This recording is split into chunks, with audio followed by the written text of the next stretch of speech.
मैं महावीर योगी सभी देशवासियों को स्वतंत्रता दिवस की हार्दिक शुभकामनाएं देता हूँ।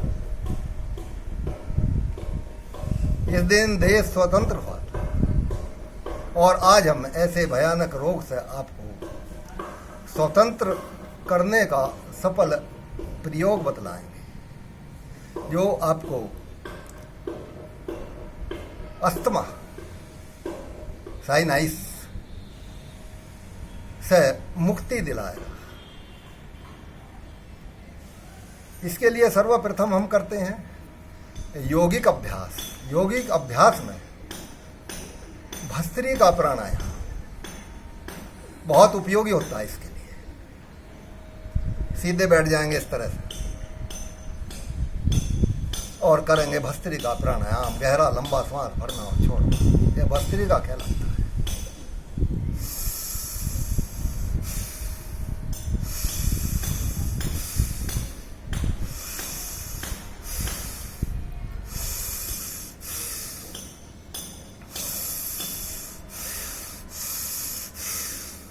यह इसकी मंद गति है।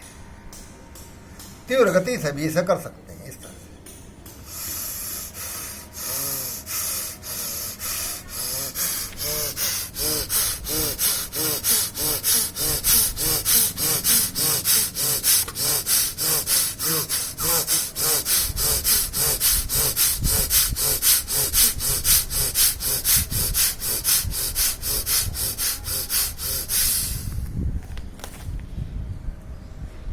अस्थमा के लिए बहुत ही उपयोगी प्राणायाम।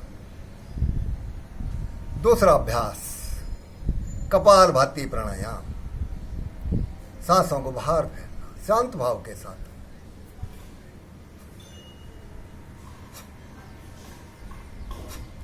कपालभाति करते समय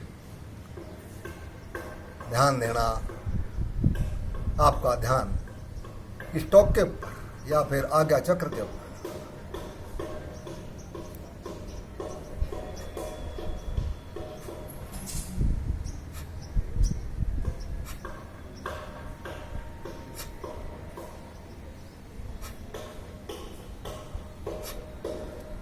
इस तरह से 5 मिनट से स्टार्ट करके इसको फिर 15 मिनट लगभग करते हैं।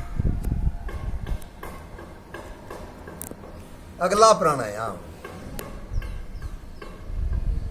अनुलोम विलोम प्राणायाम।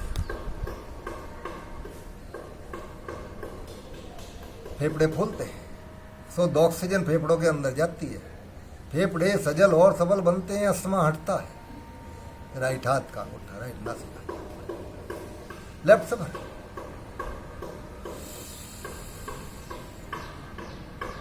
बीच की 2 आना में कैसे लेफ्ट बंद करेंगे, राइट से छोड़ देंगे।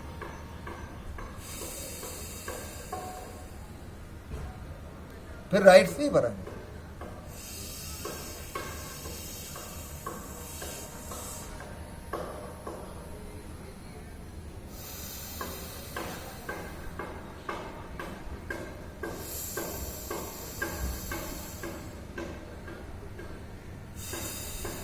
श्वास पूरा भरना डायाफ्राम के अंदर। फेफड़े आपके फूलने चाहिए, पेट के अंदर ना भरना।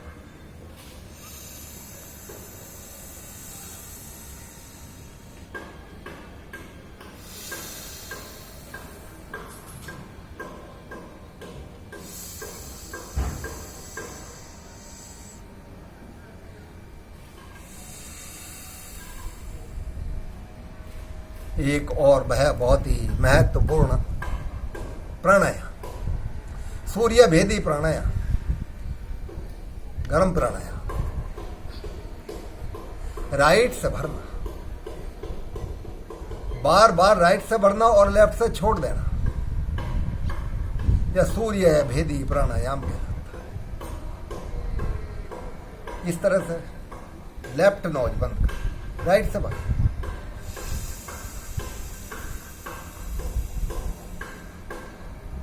राइट बंद करेंगे, लेफ्ट से छोड़ देंगे।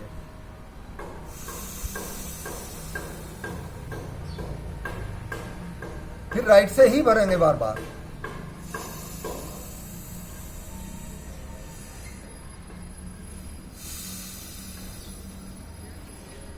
ये 4 प्राणायाम कर लिया। सूर्य भेदी कम से कम 5 बार से स्टार्ट करके 25-30 बार तक कर लिया। सर्दी में 50 बार तक भी आप कर सकते हैं। ये हुए आपके अस्थमा के लिए यौगिक अभ्यास। जल नेति सूत्र नेति भी आप इसमें कर सकते हैं। किसी दिन हम बतला देंगे, आज हमारे पास में सामान वगैरह नहीं है, किसी दिन हम कराएंगे, वो भी बहुत उपयोगी होता है। लेकिन अगर आप इतना भी करेंगे तो ये आपका अस्थमा बिल्कुल चला जाएगा, आपको बहुत निजात मिल जाएगी अस्थमा से। एक के ऊपर नहीं, मैं कम से कम भी इसमें 20-25 का अस्थमा की समाप्ति इसमें हो चुकी है। अब आप ये कहेंगे भाई किसी को सांस ही नहीं आता है, वो तो सांस ही तब लेता है जब इनहेलर से ले लेता है। उसके लिए क्या करेंगे? उसके लिए अब आयुर्वेद। सर्वप्रथम आप अपने पेट को साफ रखना। पेट जिसका साफ नहीं रहेगा उस पर कोई भी औषधि काम नहीं करती है। पेट साफ करने के लिए रात में दूध के साथ त्रिफले का प्रयोग किया जा सकता है। कोई ठंडी चीज ना लेना, मट्ठा, दही, चावल, चाय, कॉफी, ये सभी त्याग देना। अब आप ये कहेंगे कॉफी तो गर्म होती है, लेकिन हानिकारक होती है। आप ले सकते हैं ग्रीन टी, उसके अंदर थोड़ी काली मिर्च और अदरक डाल सकते हैं। हनी 1 या 2 चम्मच हनी आप डाल सकते हैं। बस आप इतना ही कीजिए। उससे आगे सारी जो भी कोई आप ले रहे हैं, मट्ठा, दही, चावल या कोई और पदार्थ ले रहे हैं। दूध वाली चाय तो बिल्कुल सीमेंट का काम करती है, फेफड़ों के ऊपर जाके और उसको जाम करती है। दूध वाली तो बहुत ही खतरनाक होती है। एक तरह से हम स्लो पॉइजन उसे कह सकते हैं। अब हम आयुर्वेद के ऊपर चलते हैं। आयुर्वेद के लिए बहुत से चूर्ण भी होते हैं। ये देव चूर्ण वगैरह रामदेव जी भी बनाते हैं। सनाय पत्ती होती है, ले सकते हैं, उन्हें कभी कभार ले सकते हैं। रोज नहीं लेना, क्योंकि सनाय आंतों को खराब करती है, कमजोर बना देती है। आपके लिए हम बतलाते हैं त्रिफला 2 चम्मच रात को दूध के साथ आप सेवन कर सकते हैं उसका। और मेरे पास में अभी एक ये जंगल की औषधि है, इसका नाम है पुनर्नवा। ये बहुत मात्रा में ये पाई जाती है, हर जगह मिल जाती है। बहुत लंबा लंबा भी ये हो जाता है, इसकी पहचान होती है। ये इसमें इसका पत्ता होता है और पत्ते के नीचे जो है छोटे छोटे जो है इसकी ये होती हैंगी। इसमें ये बीज सा होता है इसके अंदर, हर पत्ते के नीचे मिलेगा इसका पत्ता। ये इसका गोल टाइप होता है, छोटा छोटा इस तरह का ये होता है इसका सेवन आप कर सकते हैं। इसका रस भी निकाल सकते हैं। 50 ग्राम के लगभग आप इसे ले सकते हैं और आप इसे मिक्सी में पीस के 1 गिलास पानी डाल के पीस लीजिए, तो ये इसका वो रस निकल जाता है। 1 या 2 चम्मच आ जाता है, बस वही काफ़ी होता है पेट साफ करने के लिए। दूसरा, इसका आप जैसे सरसों का साग बनाते हैं या और साग बनाते हैं, इसका साग बना कर भी आप खाएंगे तो पेट आपका साफ हो जाएगा। हफ्ते में 2-3 दिन ले लेंगे तब भी पेट साफ हो जाएगा। नहीं होता तो डेली इस्तेमाल कर सकते हैं इसका। और एक प्रयोग में बतला ही देता हूँ आपको। ये जो होता है ये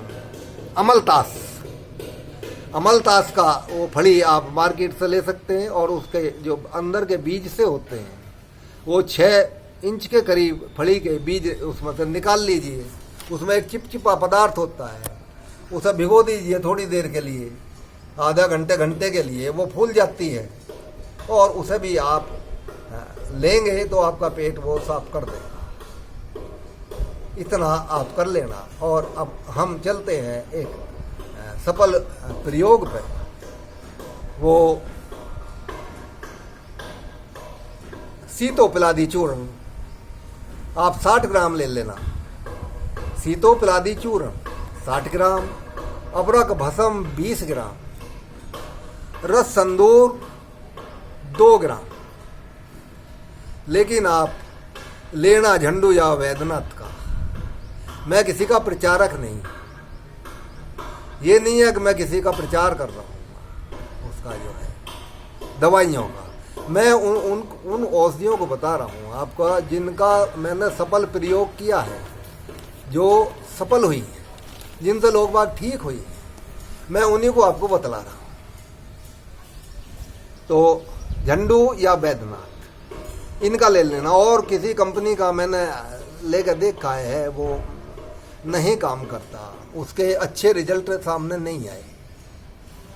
मैं फिर बतलाता हूँ, सीतोपलादी चूर्ण 60 ग्राम, अबरक भस्म 20 ग्राम, रस संदूर 2 ग्राम।